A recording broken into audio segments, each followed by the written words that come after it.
Perfeito. Luiz, quero te dar as boas-vindas aqui dentro do projeto Muda, que faz parte também do grupo, e quero agradecer a sua disponibilidade e o seu interesse de vir falar um pouquinho aqui para gente sobre direito trabalhista.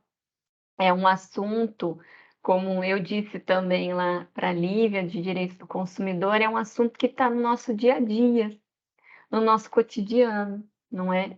E que a gente desconhece ou conhece pouco. Então, e o conhecimento é o melhor investimento, não é? Correto. Então, muito obrigada e você fique à vontade aí para fazer a sua parte expositiva e depois a gente tira algumas dúvidas, tá joia? Perfeito. Obrigada. Boa tarde a todos. Queria dizer que é um privilégio nosso também poder, contribuir com vocês, mesmo que seja de forma breve, uma breve exposição, dúvidas, mas que a gente está sempre à disposição para ajudá-los da melhor forma possível. Pra gente começar, né, meu nome é Luiz Arthur, eu sou advogado do Grupo Balbo, especificamente da área trabalhista. Tenho especialização na área trabalhista, então o meu cotidiano é tratado desses temas, tá? Então a gente vai iniciar aqui.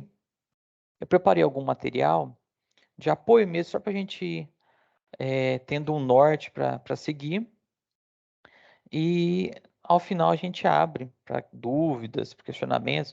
Se quiserem também fazer algum apontamento durante a apresentação, podem ficar à vontade, não tem problema algum, tá? Então a gente vai falar hoje sobre direitos e deveres do trabalhador, tá? Iniciar aqui. Direito do trabalho, tá? Que é a nossa área de atuação e o que a gente vai falar hoje. Eu separei em 3 tópicos, tá? A legislação, conceito e os deveres e direitos, tá bom? Legislação, só para a gente fazer uma breve análise da parte histórica, né? Se a gente for pegar para entender a CLT, que é quem norteia o direito do trabalho, o processo do trabalho hoje, ela é de 1943, tá? Então, ela é antiga, porém, as alterações que vieram ao longo dos anos permitiram com que ela fosse atualizada, tá? E por ser uma lei específica, a CLT, a gente tem outras fontes do direito do trabalho, que é essa pirâmide aqui que dá para a gente entender. Então, no topo da pirâmide, a gente tem a Constituição Federal, tá? A Constituição Federal ela é de 1988, ou seja, a gente já tem um longo avanço da CLT para a Constituição Federal. Para a gente pautar aqui, as principais fontes de trabalho, temos a CLT, Consolidação das Leis do Trabalho, e a Constituição Federal de 1988, tá? A Constituição Federal, além dos outros direitos e deveres que nós temos hoje, o direito do trabalho está principalmente tutelado no artigo 7º, tá? Que são os principais direitos dos trabalhadores. Coloquei aqui abaixo, depois precisarem fazer a disponibilização do material, para a gente entender que a gente não precisa ficar comprando livros para ter acesso às leis. A Constituição Federal é acesso gratuito pela internet e a CLT também. Então tem aqui o link para que tenham acesso, caso necessitem, tá? Sempre bom a gente dar uma estudada. E, só para a gente ter uma breve noção, a Constituição Federal, ela traz o texto do artigo 7º é imenso. Só para a gente ter uma ideia da infinidade de direitos que os trabalhadores têm, tá? Muitos desses direitos estão tutelados tanto na Constituição Federal quanto na CLT, o que demonstra ainda mais a importância e a relevância deles para o direito do trabalho. importante, inicialmente, a gente fazer uma distinção de conceitos do que significa empregador e empregado, empresa e trabalhador, tá?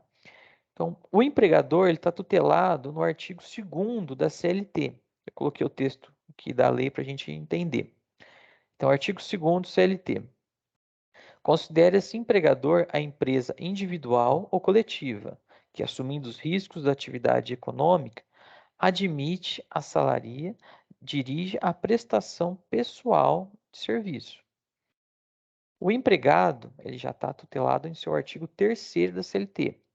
Considera-se empregado toda pessoa física que prestar serviço de natureza não eventual ao empregador mediante dependência deste e mediante salário. Então, aqui a gente tem alguns conceitos primordiais: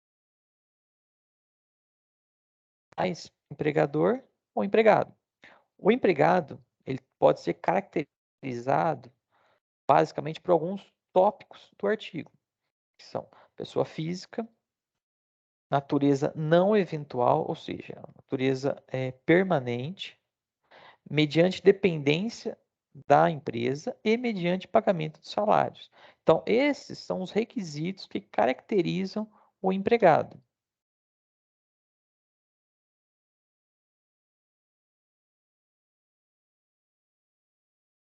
Passou um pouquinho aqui.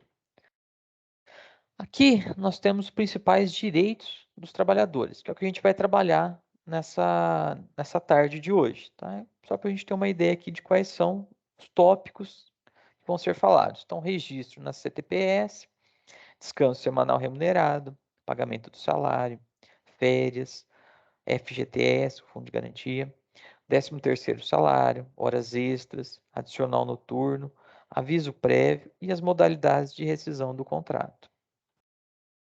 O primeiro que a gente vai tratar é o registro em CTPS. O que é o CTPS? A maioria de vocês já sabem que é a Carteira de Trabalho e Previdência Social.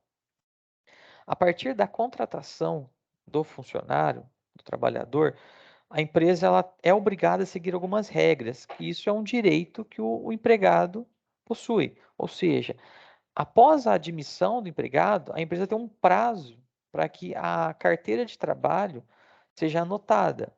Então, esse prazo é de 48 horas, tá bom? E as informações contidas nesse registro, primordialmente, tem que ser qual é o empregador, qual é a empresa que está contratando, seus dados, a data de admissão, a função e a remuneração, seja ela por hora ou o salário final do funcionário. Ao final do contrato, logo abaixo desses dados, a carteira de trabalho necessita ser assinada com a data da rescisão e a assinatura do empregador, que é a chamada baixa do contrato de trabalho. O descanso semanal remunerado, que é o famoso DSR, é o direito que todo trabalhador tem de ter uma vez na semana, no mínimo, claro, um descanso, um repouso. E esse repouso ele é remunerado como um dia normal de trabalho. Esse direito foi uma evolução que a CLT trouxe perto das outras legislações anteriores e que permitiu com que o trabalhador pudesse ter, além do seu descanso, uma remuneração nesse dia, como se ele estivesse trabalhando, porém descansando. A CLT, ela tem a previsão desse direito em seu artigo 67, tá? O descanso semanal ele tem que ser de 24 horas consecutivas e preferencialmente os domingos. Como toda regra tem uma exceção, algumas áreas, alguns trabalhos têm a necessidade de serem feitos, realizados aos domingos.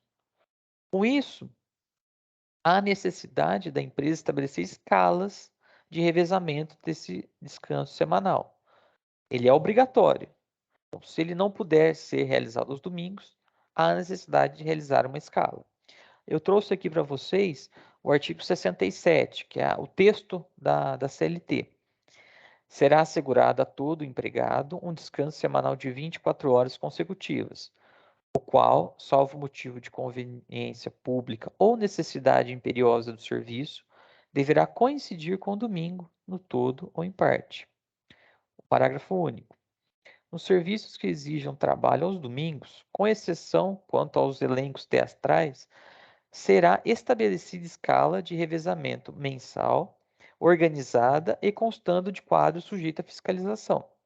Aqui, percebam que a CLT, ela tenta se resguardar de todas as exceções possíveis. E ela traz no próprio texto legal os elencos teatrais. Por quê? A gente sabe que muitas vezes as peças de teatro, elas são realizadas no fim de semana, que é quando as pessoas estão disponíveis para saírem de suas casas, do seu descanso e irem consumir esse tipo de serviço. Então, não seria crível que um trabalhador de elenco teatral tivesse o descanso aos domingos, que é o dia que ele efetivamente trabalha. Então, só repetindo, descanso semanal remunerado, ele deve ser, sim, um direito do trabalhador, de 24 horas consecutivas de descanso, coincidentemente, acontecendo aos domingos. Caso não haja essa possibilidade, deve ser estabelecida uma escala de revezamento. Segundo, que é um dos mais importantes, é o pagamento do salário. Esse direito ele é tão importante que ele está tutelado tanto na Constituição Federal quanto na CLT. A legislação impõe que o pagamento dos salários deve obedecer à regra do quinto dia útil do mês subsequente. Ou seja, a partir do mês trabalhado, no quinto dia útil do mês seguinte, você deve receber o seu salário. A importância dele é tremenda, que a Constituição Federal prevê a existência de um salário mínimo e a obrigação do empregador de garantir que o trabalhador não receberá menos do que o salário mínimo. Tá? A Constituição Federal traz, então, em seu caput, a seguinte redação: são direitos dos trabalhadores urbanos e rurais, além de outros que visem a melhoria de sua condição social. Ou seja, a CLT, a Constituição Federal, desculpa, está prevendo que os direitos que os trabalhadores urbanos e rurais, que aqui a gente não faz distinção alguma se ele trabalha em centros urbanos ou rurais, devem visar a melhoria da condição social, ou seja, os direitos vão ajudar os trabalhadores a manter a sua condição e melhorar. Então, o inciso 4º, ele traz salário mínimo fixado em lei, nacionalmente unificado, capaz de atender às suas necessidades vitais, básicas e as de sua família, com moradia, alimentação, educação, saúde, lazer, vestuário, higiene, transporte e previdência social, com reajustes periódicos que lhe preservem o poder aquisitivo, sendo vedada sua vinculação para qualquer fim. O inciso 7º, garantia do salário, nunca inferior ao mínimo, para os que percebam remuneração variável.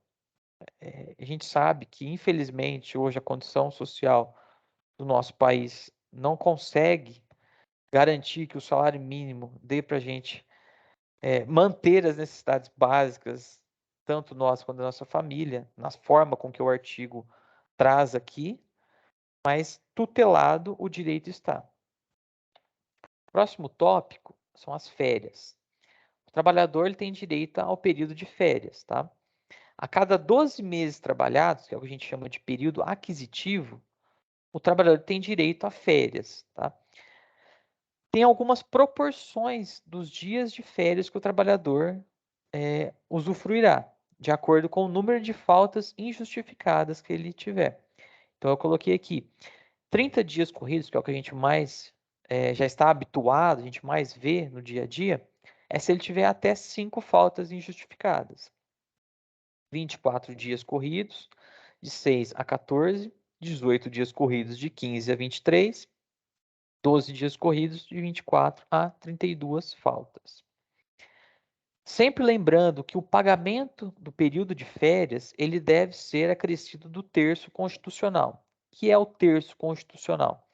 além do pagamento da remuneração mensal que o trabalhador tem direito aquele mês, ele recebe 1/3 desse salário a mais, que é o chamado terço constitucional. Ele está previsto na Constituição Federal, igual a gente vê aqui no artigo 7º, inciso 17, gozo de férias anuais remuneradas com pelo menos 1/3 a mais que o salário normal. A CLT também traz a previsão das férias em seus artigos, que é o artigo 129. Todo empregado terá direito anualmente ao gozo de um período de férias, sem prejuízo da remuneração.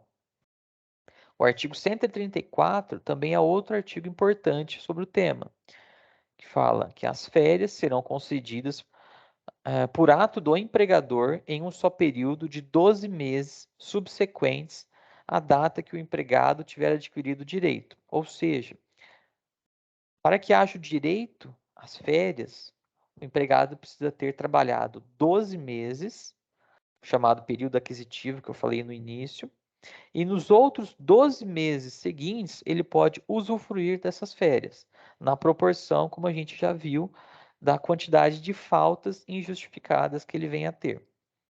O parágrafo 1º também é importante, que fala da divisão das férias. Desde que haja concordância do empregado, as férias poderão ser usufruídas em até 3 períodos, sendo que um deles não poderá ser inferior a 14 dias corridos, e os demais não poderão ser inferiores a 5 dias corridos, cada um. Então, a própria CLT traz a previsão de que, desde que haja concordância do empregado e seja uma opção que a empresa traga, onde as duas partes estão de comum acordo quanto a isso, as férias podem ser divididas em 3 períodos, sendo que o primeiro não pode ser inferior a 14 dias e os demais não podem ser inferiores a 5 dias cada um. O FGTS, né, o Fundo de Garantia do Tempo de Serviço. A gente deve deixar claro que esse direito já é o que a gente popularmente conhece, né? Muitos têm a intenção de, quando pararem de trabalhar ou quando são desligados da empresa, receberem o FGTS. Então, o que é esse direito? O FGTS, ele consiste no valor que a empresa deposita, que é 8% do salário bruto, ou seja, sem descontos do trabalhador, no Fundo de Garantia de Tempo de Serviço, que é uma conta vinculada à Caixa Federal e vinculada ao funcionário, ao CPF do funcionário. E que o seu saque pode ocorrer em alguns casos, algumas permissões legais. O que a mais comum é a rescisão contratual sem justa causa, ou seja, aquela proporcionada pela atitude da empresa e não com relação à intenção do trabalhador, por isso ela é sem justa causa. Ou alguns outros casos também conhecidos, como alguns diagnósticos de câncer e AIDS. O financiamento de imóveis pela Caixa também é permitido. E atualmente a gente tem a modalidade do saque aniversário. São a possibilidade de retirar alguma parte do fundo de garantia através de saques, tá? Demonstrando ainda mais a importância desses direitos e a tutela que o Estado tem com eles, a Constituição Federal também traz em seu inciso 3º o Fundo de Garantia do Tempo de Serviço. Ou seja, é um direito constitucional. O 13º salário, também conhecido como gratificação natalina, que é aquele que a gente espera todo fim de ano, né?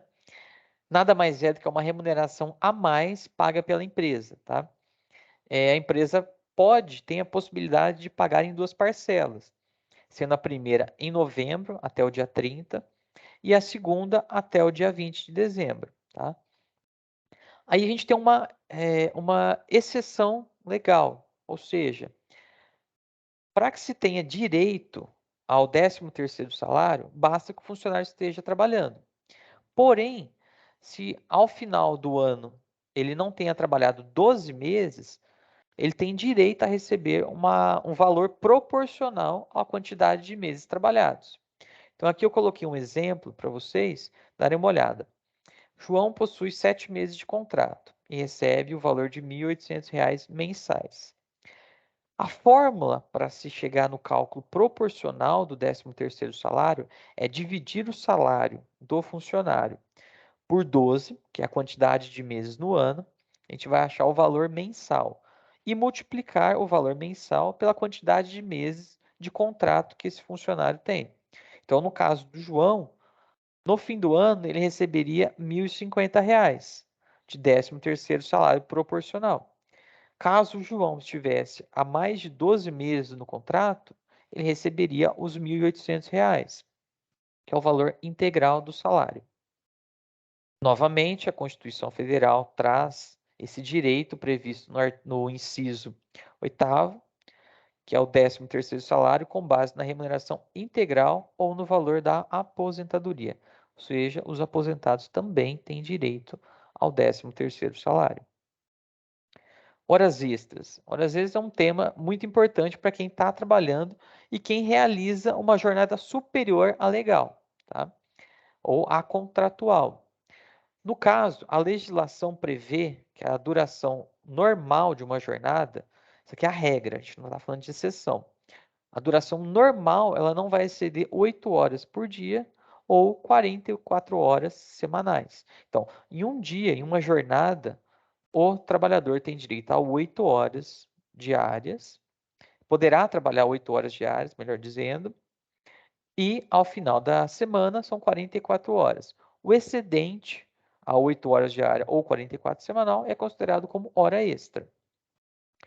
O pagamento da hora extra, ele é devido a partir do momento em que a jornada normal ou contratual for extrapolada.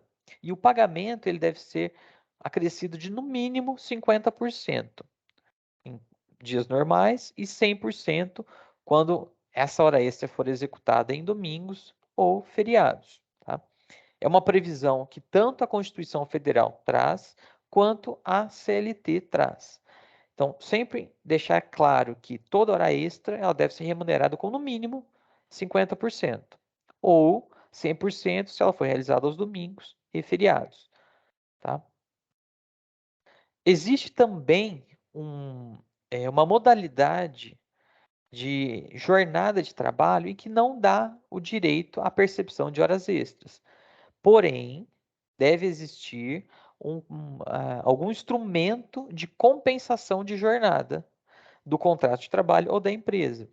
Por exemplo, o famoso banco de horas. Tá? Então, o funcionário trabalhou 2 horas a mais na jornada diária. Então, para que ele não receba esse valor, a empresa pode dar a ele o direito de usufruir dessas horas no dia que ele precisar. Então, fica num banco de horas, como horas positivas, e se o funcionário precisar se ausentar da empresa, ele pode utilizar a quantidade desse banco de horas e abater na jornada. Nessa forma, não há a obrigatoriedade do pagamento de horas extras e o funcionário consegue utilizar o banco de horas que ele já possui. O adicional noturno. O adicional noturno é uma matéria muito importante, porque a gente sabe que algumas áreas, alguns trabalhadores têm uma jornada diferenciada, uma jornada noturna, né? A intenção da criação do adicional noturno é, de alguma forma, recompensar o funcionário. Porque a gente sabe que hoje, uma pessoa que trabalha no horário noturno, uma jornada noturna, ela acaba por impactar tanto a vida dela quanto da família, porque a gente vai privar ele de ver talvez os filhos, conviver com as esposas, com os maridos. Então, a jornada dele afeta a jornada das pessoas, da família, ou própria do trabalhador. Então, como remunerá-lo a mais, ter uma remuneração diferenciada para esse trabalhador, recompensa ele desse impacto que essa jornada pode causar na vida deles. Tá? Então, legalmente, o adicional noturno ele é devido ao trabalhador que tem sua jornada das 10 às 5 da manhã, das 10 horas do dia anterior às 5 horas do dia subsequente, tá?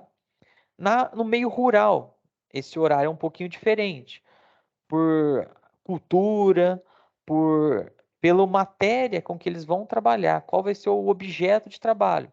Então, por exemplo, o meio rural, o campo, tem um trabalho noturno considerado das 9 horas às 5. Já a pecuária, dada a natureza do trabalho desenvolvido, é um pouquinho diferente, é das 8 horas da noite do dia anterior às 4 horas da manhã do dia seguinte. E como eu falei para vocês, o valor desse adicional ele é no mínimo 20% sobre o valor da hora diurna. Então, o trabalhador ganha das 10 horas, regra geral, tá, pessoal? Das 10 horas do dia anterior até as 5 horas do dia seguinte, 20% a mais do valor da hora noturna. Esse direito está previsto no artigo 73 da CLT, que a redação é a seguinte: salvo nos casos de revezamento semanal ou quinzenal, o trabalho noturno terá remuneração superior à do diurno e, para este efeito, sua remuneração terá um acréscimo de 20%, pelo menos, sobre a hora noturna. E aqui, o parágrafo 2º traz a previsão que a gente viu, que é a regra geral da jornada do adicional noturno. Ou seja, considera-se noturno, para os efeitos desse artigo, o trabalho executado entre as 22 horas de um dia e as 5 horas do dia seguinte. O aviso prévio. O aviso prévio, a gente tem que entender que ele é literalmente a palavra, né? Então, ele é um aviso prévio de que o contrato de trabalho ele vai se encerrar, tá? Então, no caso de dispensa sem justa causa, a empresa, o empregador, tem que avisar o funcionário, comunicá-lo com 30 dias de antecedência, de que, olha, fulano de tal, daqui 30 dias, seu contrato vai ser rescindido. Nossa relação empregatícia não vai mais existir. Então, eu estou lhe avisando que daqui X dias, 30 dias, nossa relação não vai existir mais, você está livre para procurar outro emprego. Tá? Caso a dispensa ocorra sem o aviso prévio, ou seja, a empresa comunica o funcionário, mas não deseja que ele continue trabalhando. Então, a empresa deseja que o término da relação ocorra naquele dia que ele comunicou, ou seja, não quero mais que você continue na empresa. Então, esse período ele deve ser remunerado para o trabalhador na rescisão contratual. Em se tratando de pedido de demissão sem o aviso prévio, ou seja, o funcionário pede demissão e não deseja continuar trabalhando. Então, ele pede demissão hoje e hoje mesmo ele vai embora para casa. Então, esse valor do período de aviso prévio, ele é descontado do trabalhador na rescisão contratual. Então, percebam, tem uma distinção aqui, que quando a empresa não deseja que o funcionário continue trabalhando, a empresa o remunera ou paga pelo período que não deseja mais os seus serviços. Quando o funcionário resolve se demitir, não querer mais prestar o serviço para a empresa a partir daquele momento, esse valor é descontado pela empresa. Aqui a gente tem duas modalidades de quando o funcionário resolve cumprir o aviso prévio e quando a empresa deseja que este cumpra o período. Dentro desse período de aviso prévio, a gente tem duas possibilidades que o trabalhador pode optar no momento. Então, ele pode reduzir a sua jornada de trabalho em 2 horas. Então, durante esses 30 dias, por exemplo, que ele vai estar trabalhando pela empresa, ele pode sair 2 horas mais cedo. Ou deixar de trabalhar a última semana, os últimos 7 dias. Tá? São duas possibilidades que o próprio funcionário pode tomá-las no momento em que há a decisão de cumprir o aviso prévio.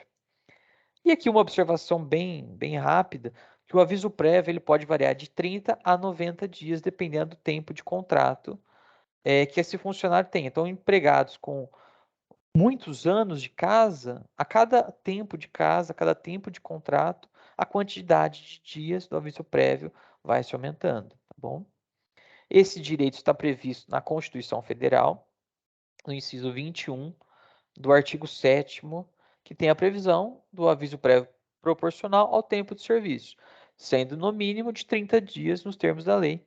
Foi o que a gente acabou de ver aqui ao final, dependendo do tempo de período contratual. Um contrato longo, ele tem mais tempo do que um contrato breve de 1 ano, por exemplo, que são 30 dias. E a gente chega à rescisão contratual. Rescisão contratual. A rescisão contratual, as formas mais comuns que a gente vê, que a gente tem ciência hoje, é a dispensa sem justa causa, que é aquela que, ao desejo da empresa, do empregador, em não ter mais os serviços do funcionário à sua disposição, então ele comunica: olha, fulano, nós não temos mais interesse em continuar esse emprego, essa relação empregatícia. Então eu estou te dispensando sem justa causa.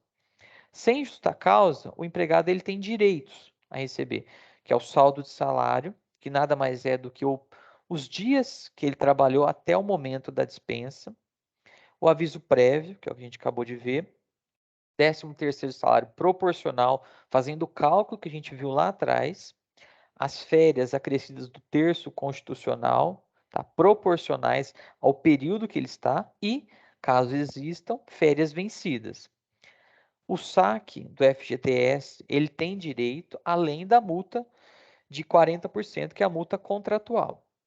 E ele pode se habilitar junto ao seguro-desemprego.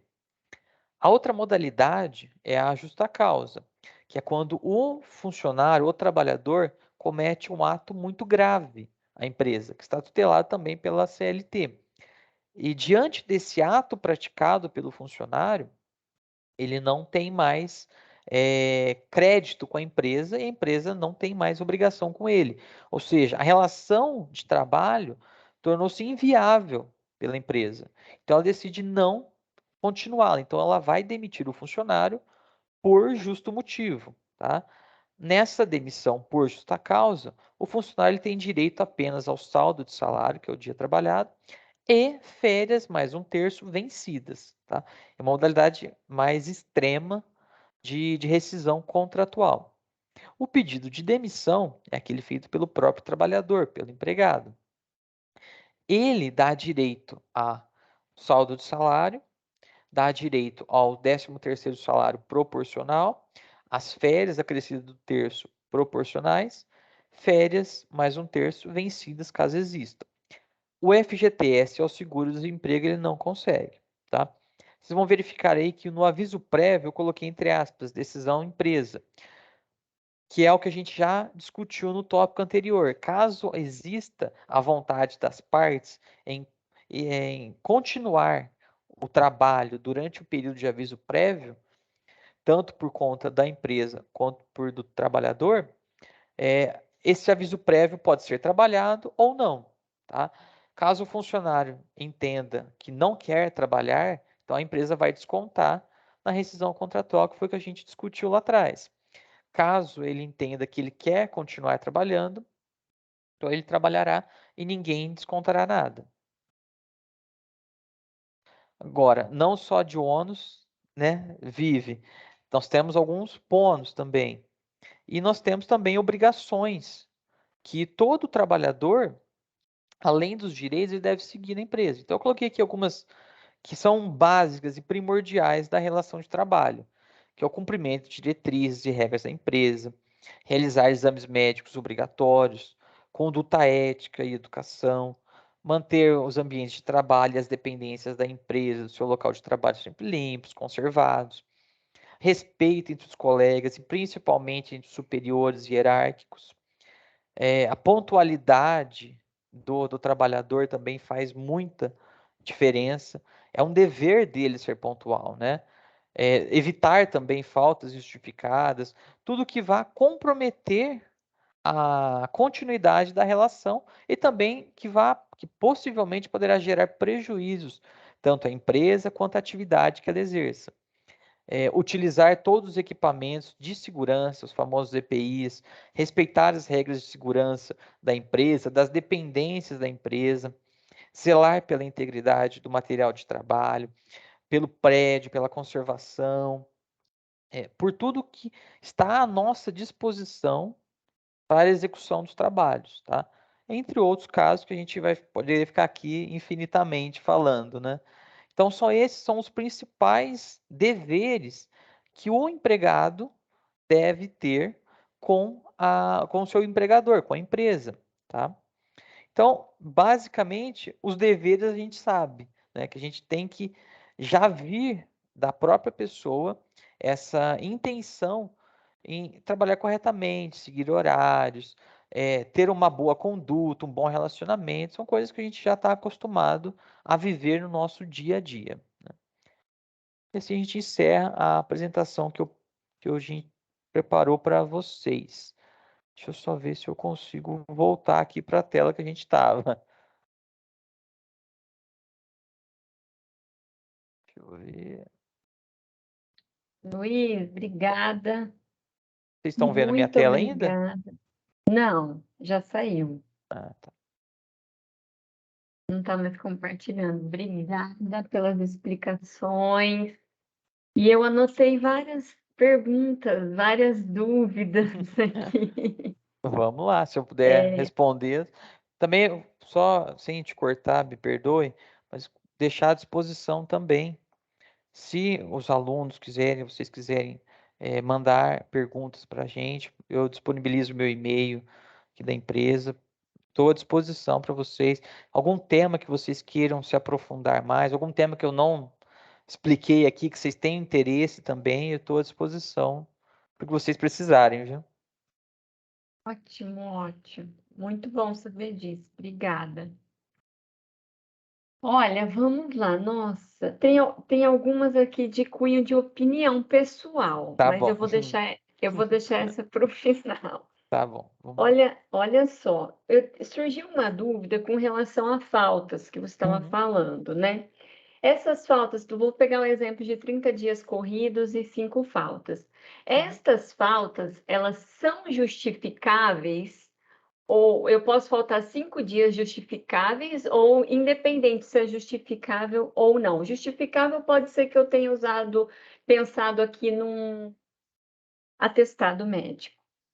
O atestado médico, ele abona essa falta, né? Você se ausentou da empresa, do seu local de trabalho, por uma questão que extrapola a sua vontade, né? A gente vai no médico por necessidade, né? Então, essa questão, ela é uma questão que a gente vê muito na prática, mas o atestado médico não gera falta injustificada, ele justifica essa falta. Então, em tese, a empresa não descontaria de você esse dia e não serviria como base para cair na quantidade de dias de férias. Isso aqui que a gente vê, né? Eu brinco que o direito do trabalho ele é retinho. Então você tem ali todas as leis, tudo que você pode seguir. Porém, a gente sabe que existem variações. O direito ao famoso depende, né? Então, vai depender muito também do seu contrato de trabalho. Se a empresa ela tem algum regramento interno, algum acordo coletivo, alguma coisa que tutele alguma relação de trabalho de maneira diferente. Mas, via de regra, essas 5 faltas, essas faltas que eu falei aqui de férias, tratam-se de faltas injustificadas. Aquela em que o funcionário não vai trabalhar e não dá motivo para o empregador. Então, isso é considerado uma falta injustificada. Certo, entendi. E dando um gancho para o que você falou, depende do contrato de trabalho. Ao final, você falou sobre deveres, e o primeiro lá é conhecer ou seguir as diretrizes e regras da empresa. Falando do grupo, né? Há uma apresentação, vamos supor, eu sou funcionário novo dentro da empresa, há uma apresentação dessas diretrizes, há uma cartilha, como que funciona isso em termos de Sim, curiosidade? sim, sim. É muito bom a boa pergunta. Quando o funcionário é admitido no grupo, ele passa por um período de treinamento, né? No seu primeiro dia, que é a chamada integração, tá?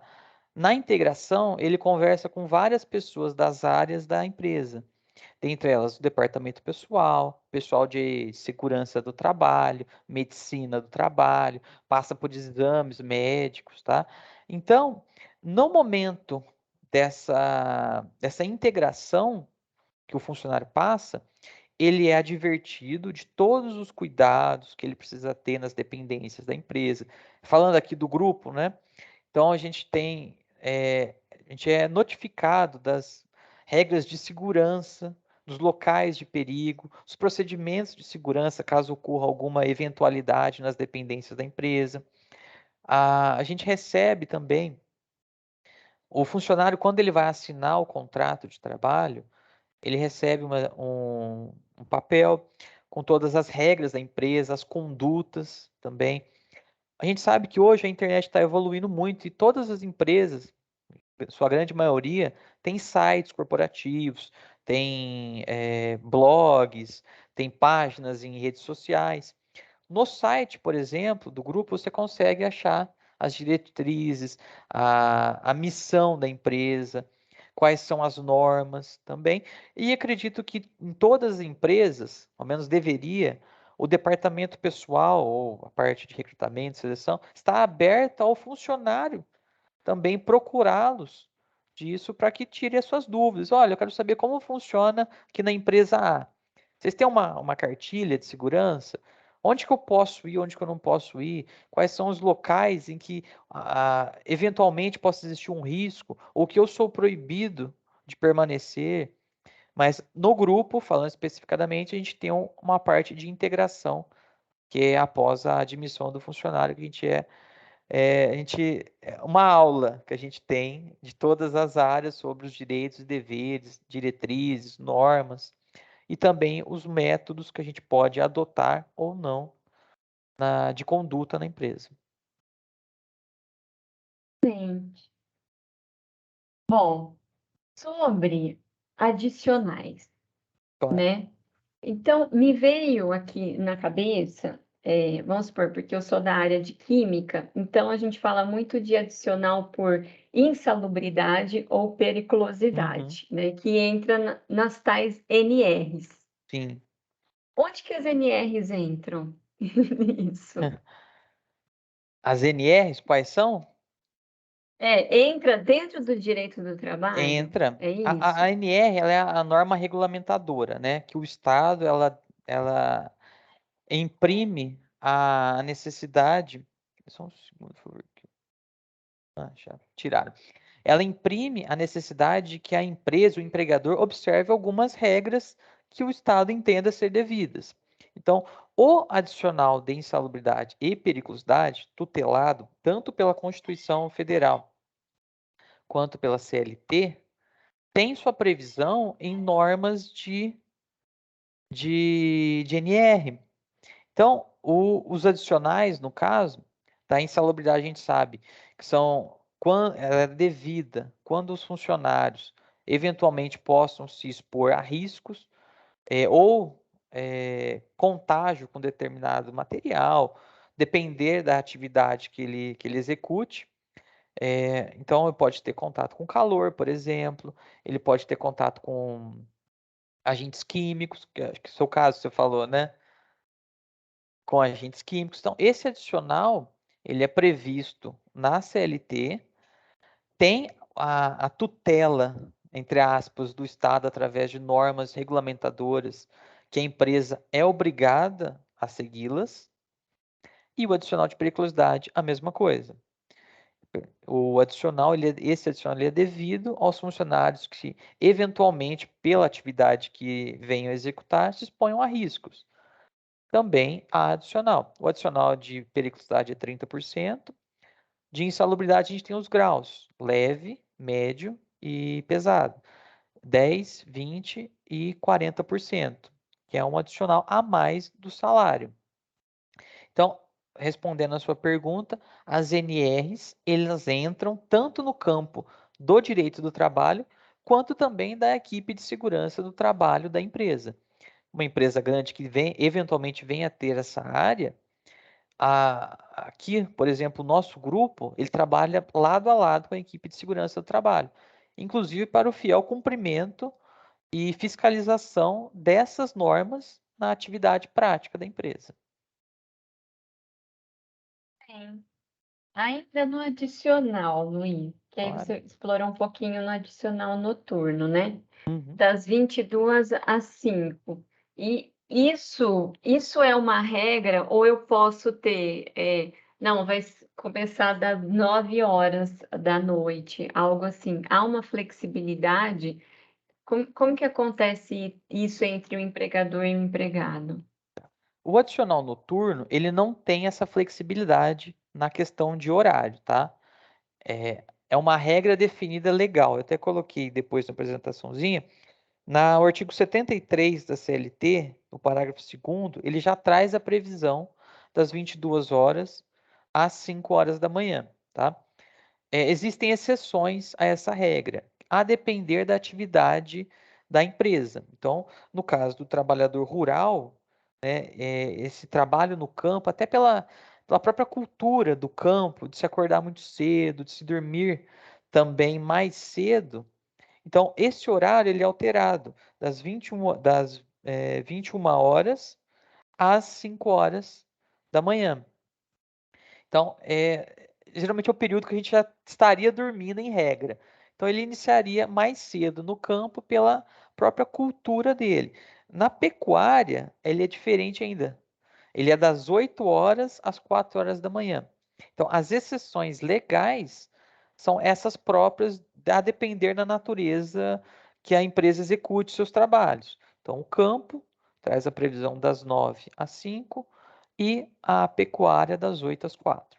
Regra geral, mantemos das 22 às 5, que é a própria CLT. Perfeito.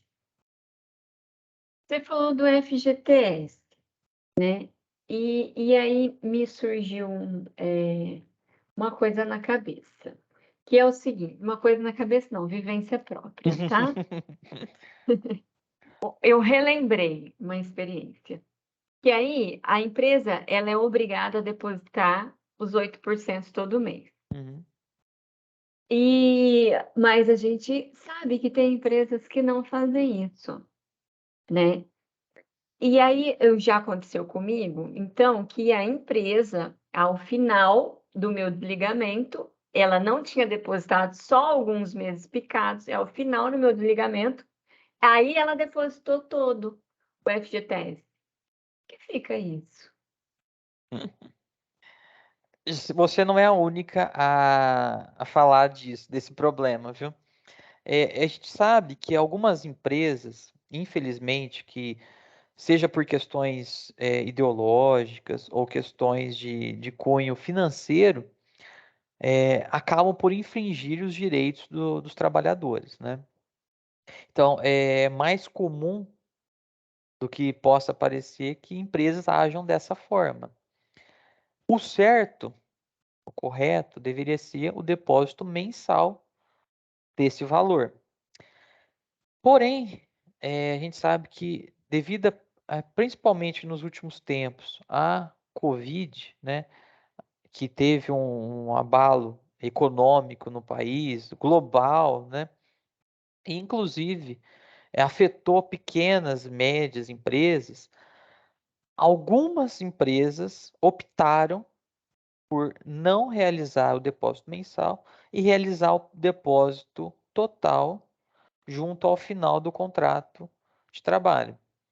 Então, hoje, antes da Covid-19, da pandemia, a gente tinha uma crescente de número de empresas que realizavam a maneira correta, depósito mensal, né? E a gente sempre tinha exceção de uma ou outra empresa que, infelizmente, não ia seguir a legislação de forma alguma, seja passando por momentos bons ou ruins. Pós-pandemia, que não sei nem se a gente pode chamar de pós-pandemia, que é essa melhora que a gente está tendo, a gente ainda está nesse limbo, né, em que algumas empresas voltaram a fazer o depósito mensal dessa porcentagem do FGTS e algumas ainda não. Então, a depender da conduta que essa empresa vai ter ao final, ela vai te depositar tudo de uma vez. ou ela vai continuar depositando mensalmente. Tem empresas que estão depositando a cada 2 meses. Então, ela fica um mês sem depositar, no segundo ela deposita os dois juntos. Então, hoje, eu posso te falar que devido a essa condição que a pandemia ocasionou no nosso cenário nacional, hoje eu tenho visto que não há nenhuma punição legal para empresas que agem dessa forma. Tá? Antigamente, a gente até via isso em alguns casos, quando a pessoa acionava a Justiça do Trabalho, seja através de uma reclamação trabalhista ou por iniciativa do Ministério Público do Trabalho, através de uma fiscalização ou uma denúncia, em que empresas que não agiam corretamente passaram a ser fiscalizadas e sofrerem punições quanto a isso. Porém, não há uma regra clara no cenário atual de que uma empresa vá sofrer punições por, em vez de depositar mensalmente, deposite ao final. O que deve ser claro e ser primordial, que na sua rescisão contratual, o seu valor de depósito de FGTS e o extrato que a empresa deveria lhe entregar na rescisão contratual deveria já ter mensalmente ou um valor correspondente ao período contratual, tá? Caso não tenha, aí infelizmente será necessário acionar a Justiça do Trabalho. E caberá também uma denúncia aos órgãos de fiscalização, Ministério Público do Trabalho, Ministério do Trabalho, para que essas empresas parem de agir dessa forma, sejam coibidas legalmente e pelo Estado de perpetuarem uma prática que é lesiva ao funcionário, ao trabalhador, né? Então, respondendo ao seu questionamento, infelizmente a gente vê isso agora, pós-pandemia, com mais frequência, porém a gente ainda está, né, a gente não tem uma decisão clara se haverá uma punição ao trabalhador, ao empregador, perdão, por não depositar mensalmente. A punição haverá legalmente, desde que acionada a justiça, se ele não depositar esse valor ao final do contrato. No momento da rescisão contratual, a gente tem que deixar claro que tal valor tem que ser integralmente pago ao trabalhador. Inclusive quanto à multa de 40%, caso haja a sua obrigatoriedade, né? Perfeita a explicação, Luiz. Eu acho que é mesmo esse período, né, que a gente está vivendo, nesse limbo, eu acho que você usou muito bem essa expressão de transição, né? E nessa transição, nesse mundo tão ambíguo, volátil, de tantas mudanças acontecendo e mudanças dinâmicas, aí que entra a minha próxima pergunta para você sobre CLT. Neste mundo que está tão diferente, contratos de trabalho tão diferente, a CLT vai continuar existindo? Ou ela está com os dias contados? Olha, eu espero que continue, sendo muito sincero. Acredito que enquanto a gente houver relações de emprego, a CLT não vai deixar de existir, tá?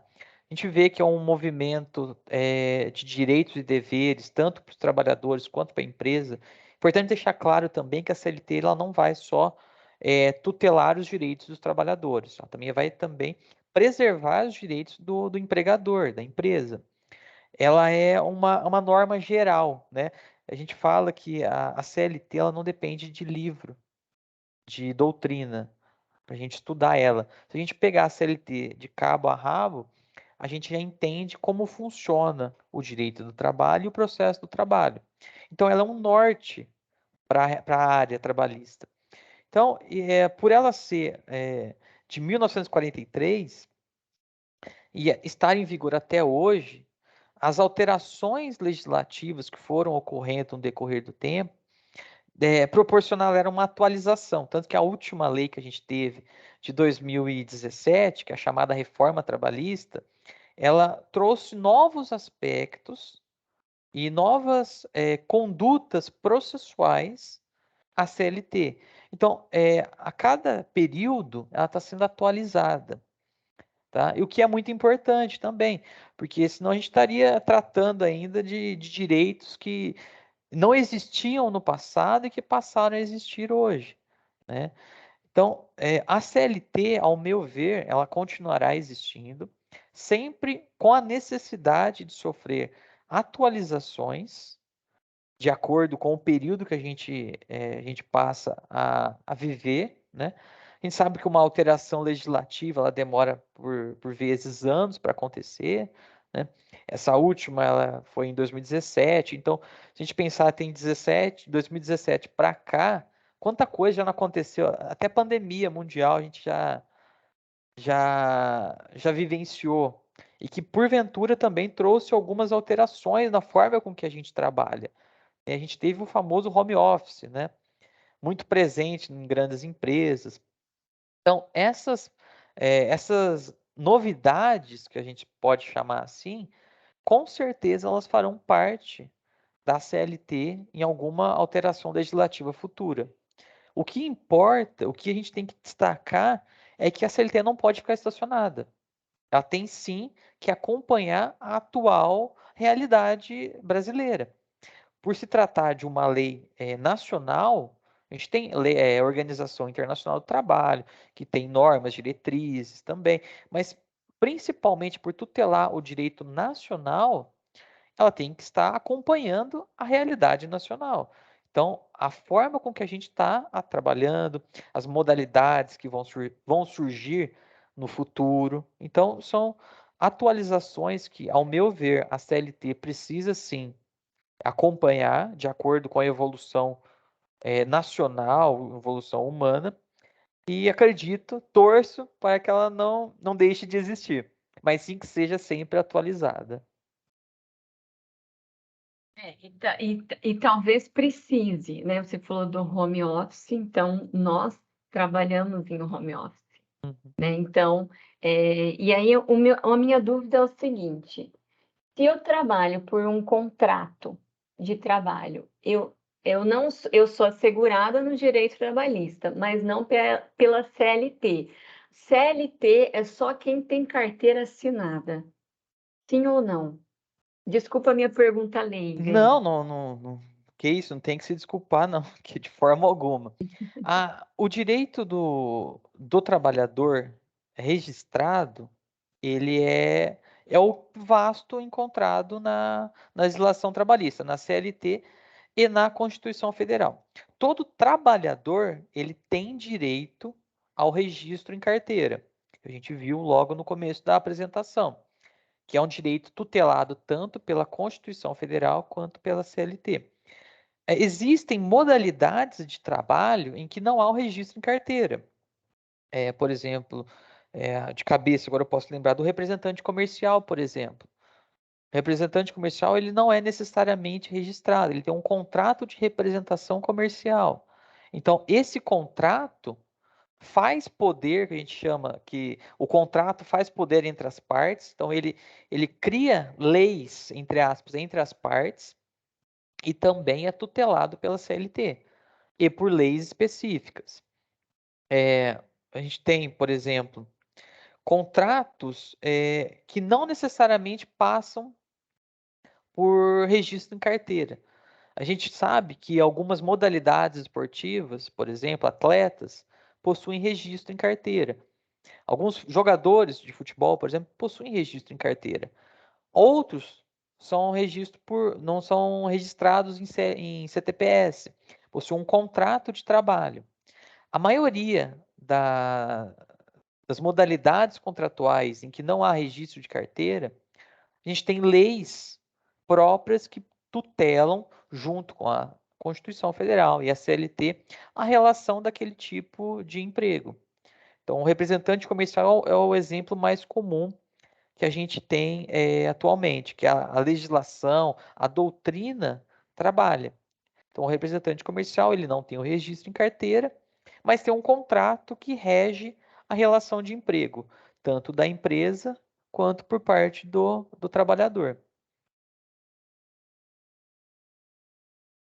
Bom, Luiz, eu perguntei sobre o futuro da CLT, né? Porque eu acho que é a bolha que eu vivo, né? Então a gente vê muito este acordo entre empregado e empregador, né? De fazer contratos e não carteira assinada, porque tem uma flexibilidade do empregado também, ele pode atuar, trabalhar para outras empresas, não é? Não tem aquele vínculo, A gente chama que não existe o vínculo empregatício. tem uma responsabilidade, mas não esse vínculo somente com uma empresa, né? E por conta da empresa, talvez ela não tenha, talvez não, ela não tenha que pagar todos aqueles direitos, não é? Do trabalhador. Então, eu vejo muito isso na bolha que eu estou, né? Então, o empregado e o empregador optando por contratos de trabalho do que a carteira assinada em si. Por isso que eu perguntei o futuro da CLT, né? Porque as coisas mudam, estão mudando tão rapidamente, como você disse, né? Veio aí a pandemia e com contratos de trabalhos que antes eram muito difíceis de acontecer, como home office, talvez fora, né? Mas aqui no Brasil, acho que era pouco. E a gente viu acontecendo muito. E ficaram, né, resquícios agora, né, ainda neste limbo aí, pós-pandêmico. E imagine outras que a gente vê, outras profissões que irão surgir. Será que a CLT irá comportá-las? Né? Então, eu acho que tem que ter essa atualização mesmo que você mencionou. Foi perfeito.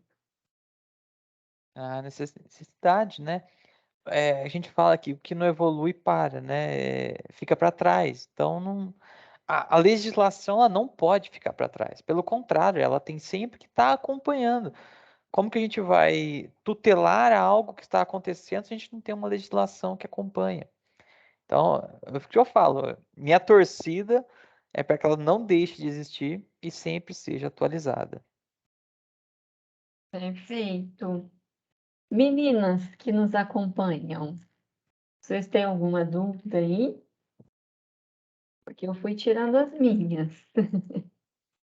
Érica. Oi, boa tarde. Boa tarde, Erika, tudo bem? Tudo jóia. Você não abordou um assunto, mas eu fiquei muito curiosa, porque eu já passei por isso. Pois não.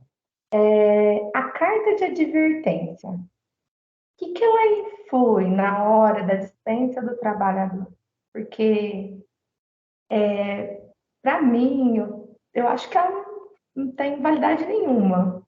Eu tive um cargo numa empresa e toda vez que eu precisava de uma atitude de um superior, dá uma carta de advertência, mas eu nunca vi funcionar. Como funciona? Tá.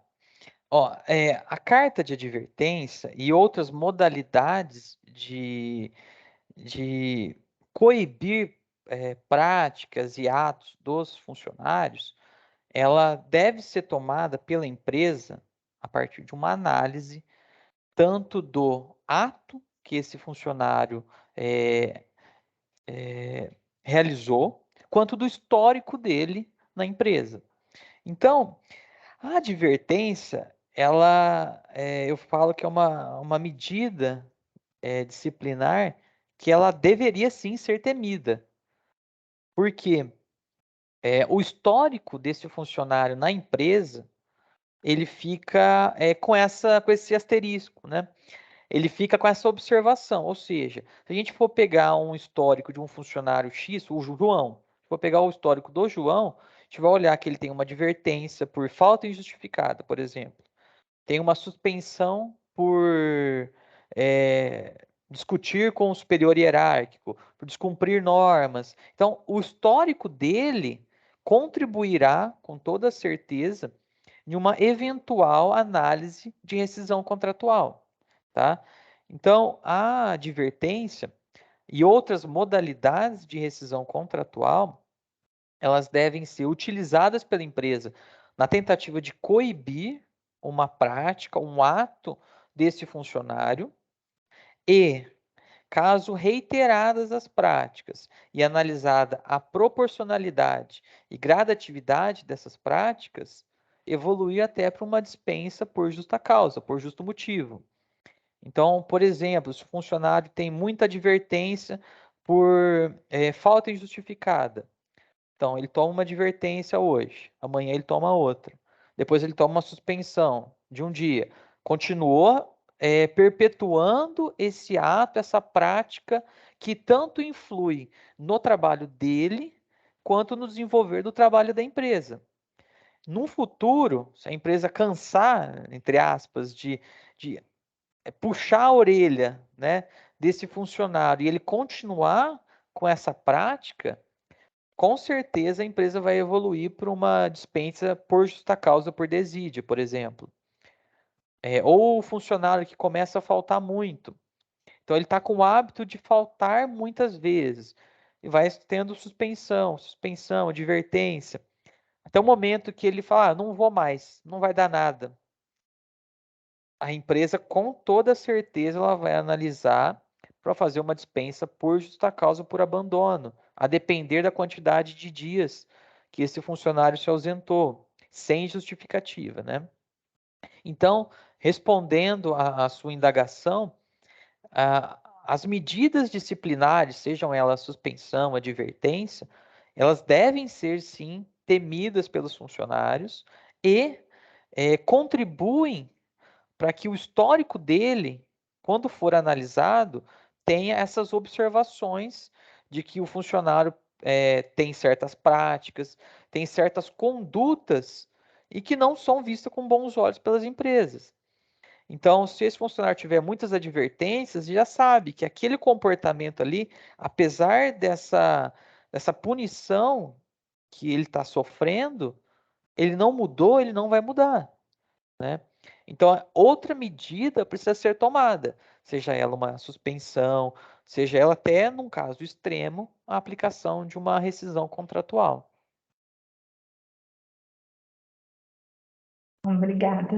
Eu tenho Ok, outra dúvida. vamos lá, damos disposição. Da CLT, e a aposentadoria, a gente leva o tempo registrado em CLT, certo? Para adquirir o direito. Contratos, então, não entram nesse direito. A aposentadoria, né, ela é um pouco mais complexa, porque ela envolve tanto a área trabalhista quanto a área previdenciária, tá? E ultimamente o que a gente tem visto é que as alterações legislativas, tanto para a parte de aposentadoria e INSS, esse ramo do direito ele tem sido constantemente alterado, tanto que a gente fica até perdido. Com quantos anos eu vou aposentar?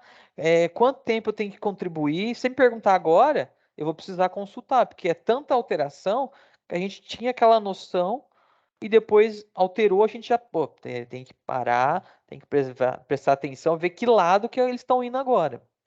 Então, o que vai contribuir para esse tempo, que é o famoso tempo de contribuição, o próprio registro em carteira já gera o recolhimento do INSS, que é esse período que já vai ser computado. Caso haja alguma modalidade diversa de registro, o tempo de contribuição pode ser sim computado desde que haja o recolhimento do INSS. A gente tem, hoje, se você for numa papelaria, a gente vai encontrar aqueles carnezinhos laranja, GPS, né? Guia de recolhimento da Previdência Social. Então, se um funcionário autônomo, por exemplo, decidir recolher por conta, ele vai até a prefeitura, o departamento de trabalho do município, por exemplo, e pergunta: olha, qual que é o código de recolhimento e qual o valor que eu preciso recolher para me manter segurado na Previdência? Então, eu mesmo autônomo, não tendo vínculo empregatício algum, posso sim recolher a parcela do INSS e gerar meu tempo de contribuição para fins de aposentadoria. Não necessariamente precisa do registro em carteira de trabalho, desde que haja o recolhimento por diversas vias, seja por guia própria ou por desconto salarial que a empresa já faz por conta própria. Ok, obrigada, Luiz. É isso, estamos à disposição. Então, tem direito de se aposentar. A gente só não sabe quando. Exatamente. O direito está assegurado. Agora, a gente não sabe se a gente vai durar tanto tempo assim. Exatamente. Janaíra está com a mão levantada. Oi, boa tarde. Boa tarde, tudo bem? Eu tenho uma dúvida. Ligou, estou tentando ligar a câmera aqui. Eu Tudo queria bom? saber sobre o MEI, tudo bem. Sobre o MEI, né, o pequeno empreendedor. Como que se dá a aposentadoria para quem recolhe a taxa de MEI? Olha, o MEI, a modalidade do microempreendedor, ela é tutelada pelo direito empresarial também, tá? Não é a área que a gente atua, que a minha especialização é mais na área trabalhista. Então, talvez alguém da área empresarial poderá te dar um esclarecimento maior. Mas as formas de contribuição são as mesmas, tá? Eu sei que o direito à contribuição do INSS a fins de aposentadoria e tempo de contribuição, ele é assegurado em todas as modalidades. A forma com que você vai recolher e os valores, ele vai depender da modalidade que você está tratando. O MEI, salvo o melhor juízo, ele pode recolher pela própria empresa, né? E não há necessidade de recolher pelo indivíduo, né? Pela pessoa física, ele pode recolher pelo microempreendedor.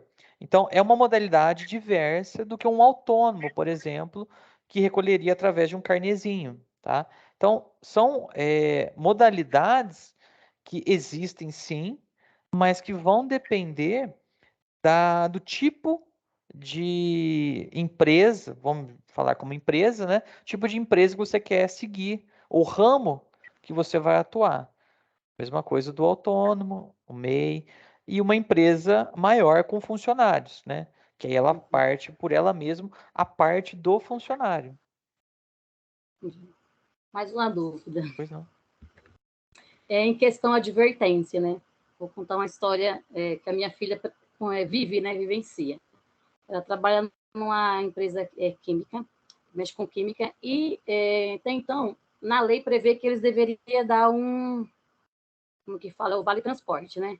Pela distância que ela percorre. Só que eles até então não estavam dando. E no contrato fala que após um ano ela tem o direito. Aí chegou no ano, depois ele mexeu em tudo lá, como teve a pandemia, muita falta, eles inventaram uma tal de advertência acho que para tentar, né, conter os funcionários, e acabou utilizando desse direito, né, que eles teriam, né, até então. E aí, assim, o bônus, vamos supor, ela ia ganhar R$ 500 desse Vale Transporte, que depois mudou para Vale Refeição, inventaram um monte de nome. E aí, as advertências diminuída a porcentagem em cima desse valor, até a falta, que é um direito do trabalhador. E aí ela ficou assim, sem saber o que fazer, porque tem gente que tem criança. Então, se a mãe falta para atender a criança, ele desconta 25% desse valor, que vamos supor, por lei é para eles, né? Só que não desconta do pagamento, desconta desse valor que eles colocaram, no caso seria o vale alimentação. Eu queria saber se pode fazer isso, sendo que era um direito que eles têm. Olha,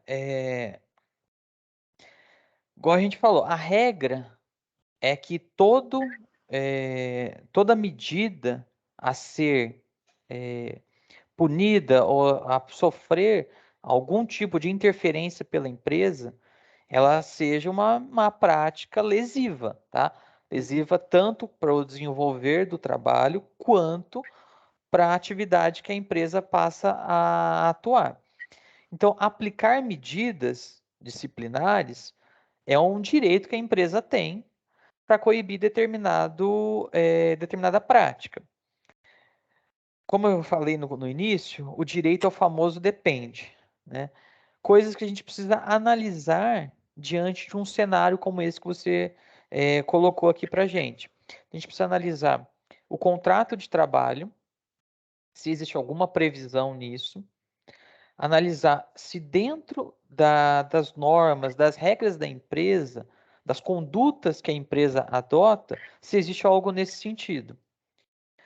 Depois disso, a gente precisa analisar se existe acordo ou convenção coletiva que a empresa faça parte e que o sindicato dos trabalhadores desse ramo da empresa faça parte, para que haja alguma tutela ou não, ou haja a doutrina dessas normas coletivas, se elas estão cuidando desse tema específico, por exemplo, tá? Então, friamente, assim, pela narrativa que você apresentou aqui para a gente hoje, não me faz crer que existe alguma relação entre essas práticas, essas faltas, a existência de medidas disciplinares interferirem nesse valor, né? Que aí não sei também qual é a denominação que eles dão para o pagamento dessa parcela. Você falou que parece que eles já tinham até alterado a denominação, né? Sim, já. Então, o que precisa ser analisado é como que esse vale transporte ou vale alimentação foi instituído pela empresa, sobre que diretrizes que ele foi instituído. Então, ele foi instituído com uma regra clara de que se o funcionário tiver 6 faltas, por exemplo, ele vai ser descontado X%, acima disso é X%. Então, são documentos que, para a gente poder responder para você se a conduta da empresa está correta ou não, precisa ser analisado. Então, o que eu te recomendaria, tá? É que é sua filha, né? Isso. Que a sua filha buscasse junto à empresa, ao departamento pessoal ou algum outro setor de RH, a existência de normas que vão fazer a gerência desse instituto, seja ele o Vale Transporte ou Vale Alimentação. Então, fulano, o Vale Transporte, como que funciona? Eu tenho direito, tá? E se eu faltar uma vez? Se eu faltar duas? Se eu tiver uma advertência? Como que é? Tudo por experiência própria, que a gente sempre tem aqui no grupo. Tudo é muito bem explicado, tá? A gente tem que deixar muito bem claro pro trabalhador quais são os direitos e deveres, né? Tanto no início do período contratual e quando a gente vai instituir algo novo. Então, ele precisa estar ciente de que para receber esse benefício, seja ele por qual denominação for, ele tem que cumprir determinadas regras. Se ele cumprir essas regras, ele recebe. Se ele deixar de cumprir uma, pode ser que ele tenha alguma diminuição ou não, tá? Então, friamente, assim, a gente não consegue, eu não vou conseguir te responder, mas há necessidade de análise de documentos, de formas com que a empresa instituiu esses benefícios. Mas, assim, a questão da advertência, se você assina 3 vezes, é uma prova que você está dando, né? Contra a má conduta na empresa, né? E a questão é, por causa, se for de falta, eu falei, gente, é coisa de minutos. E, igual você falou, ele fez reunião e comentou. Só que eu não entendo de direito, mas o que eu achei errado é isso, que eles entrou, falou uma coisa, daí, menos de 6 meses, eles mudou tudo, reverteu a situação. E é tipo assim, se você não assina, 2, 3 pessoas ele chama para assinar por você. E é um direito, eu falo por mãe, né? Às vezes ela falou que a amiga dela tem criança e levou a advertência e ela não quis assinar, se recusou. Aí a coordenadora foi lá do setor, assinou, ela não quis assinar. Então, assim, querendo ou não, você vai ter o asterisco, igual você falou lá, né? Na firma, né? Pelo que você está narrando para a gente, há uma falta de clareza, né, nos critérios, né? Só fazendo um adendo, a ausência de assinatura das medidas disciplinares pelo funcionário não tem problema algum, tá? Desde que hajam testemunhas assinando, tá? Isso é um direito que a empresa tem.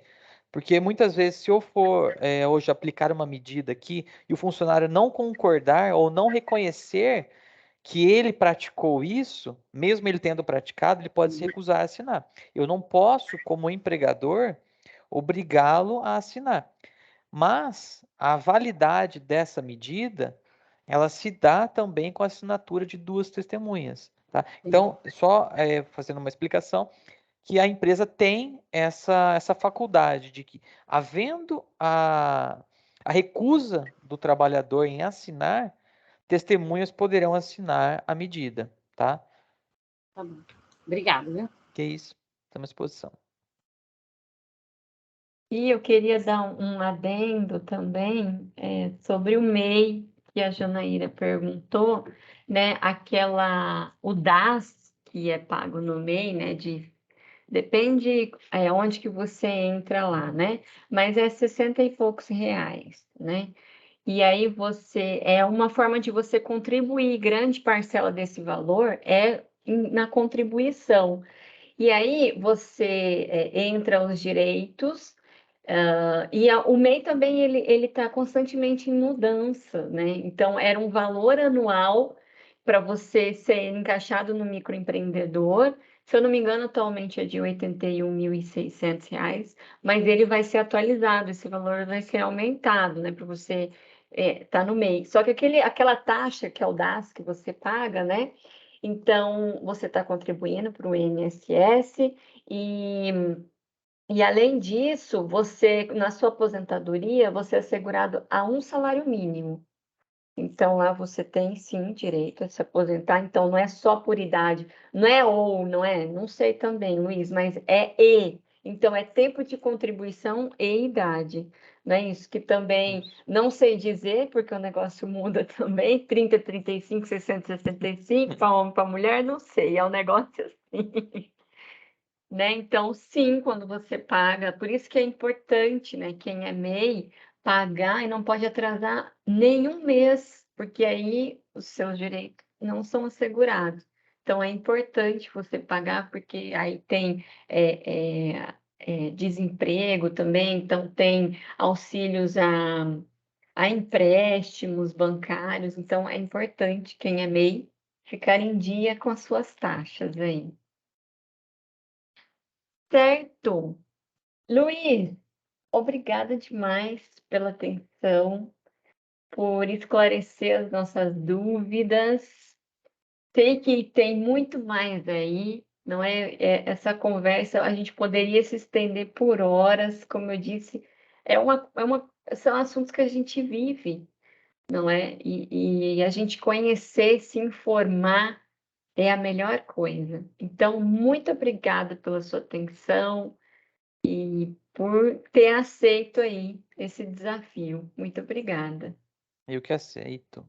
Isso aí, sempre que vocês precisarem, eu vou estar aqui para poder contribuir com vocês. Eu agradeço a oportunidade, espero ter respondido as dúvidas, né? E coloco à minha disposição, se vocês precisarem, podem me mandar e-mail, fiquem à vontade. No que eu posso poder contribuir com vocês é uma felicidade. Ótimo, muito obrigada. Um abraço para vocês. Gente, obrigada pela participação. Luiz, muito obrigada e até a próxima. Até mais, boa Tchau, tarde a até. todos. Tchau, gente. Um abraço.